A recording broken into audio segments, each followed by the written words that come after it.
باللہ من الشیطان الرجیم بسم اللہ الرحمن الرحیم۔ ہم کیسے دنیا میں اللہ کہہ رہے ہیں کہ آپس میں تفرقہ نہیں کرنا اور جھگڑا نہیں ڈالنا، نہیں تو تمہارا اقبال جاتا رہے گا، آپ کا روب دبدبہ سب چلا جائے گا۔ تو ہم کیسے دنیا میں عزت حاصل کریں گے جب ہم ایک دوسرے کی عزت نہیں کرتے؟ باہر والوں کی، امریکہ یورپ والوں کی بڑی عزت کرتے ہیں، سعودیہ والوں کی بڑی عزت کرتے ہیں، لیکن آپس میں پاکستان مسلمان بھائی ہیں سارے۔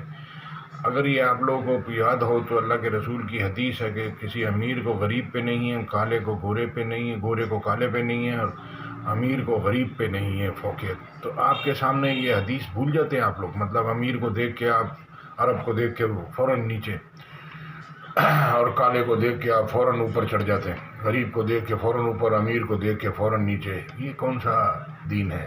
پھر آپ کا ایمان اور یہ تقویٰ کدھر جاتا ہے اس ٹائم پہ؟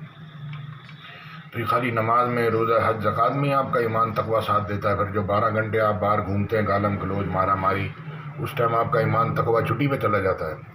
تو یہ حدیث کے حساب سے ہے، شیطان رمضان میں قید رہتا ہے، لیکن یہ قرآن میں نہیں ہے کہ وہ قید رہتا ہے۔ وہ اس نے اللہ سے قیامت تک کے لیے مہلت مانگی تھی، تو وہ لڑائی جھگڑا، قتل غارت، خون خریدی سب کراتا رہتا ہے، اس کا کام ہے۔ آیت سنتے ہیں سورہ انعام کی 135 کیا کہہ رہی ہے؟ میں نے اپنے اعمالوں کا جواب دینا، آپ نے اپنے، تو آپ کتاب سے پڑھ کے اعمال کریں گے تو آپ بچ جائیں گے غلط اعمال کرنے سے، جو اللہ نے مانگے وہی کریں گے، اور اگر آپ نے نہیں پڑھ کے کیا تو پھر آپ جو بھی الٹے سیدھے کر رہے ہیں یہ سب ضائع ہو جائیں گے۔ آیت سنیں۔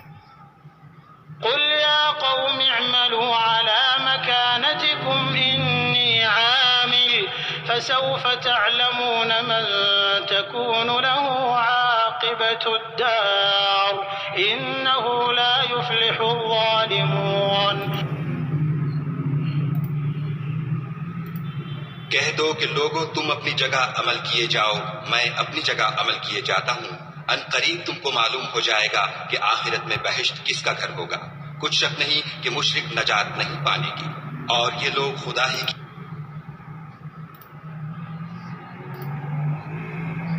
Say, O my people, work according to your position, for indeed I am working, and you are going to know who will have succession in the home. Indeed, the wrongdoers will not succeed.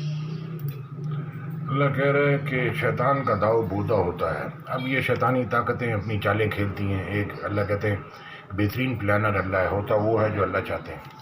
آیت میں ساتھ میں لکھ دوں گا، جزاک اللہ خیر۔ قرآن سن لیں، سمجھ لیں، نسلوں کا سوال ہے، باپ دادا گزر گئے، نسلیں آ رہی ہیں، ہم نے بھی چلے جانا ہے، تو اگلے پچھلے لوگوں کے لیے دعا کر لیں، نئی نسل کے لیے دعا کر لیں، دنیا آخرت کامیابی کے لیے۔ خالی دنیا نہیں ہے، آخرت بھی ہے۔ جزاک اللہ خیر، السلام علیکم۔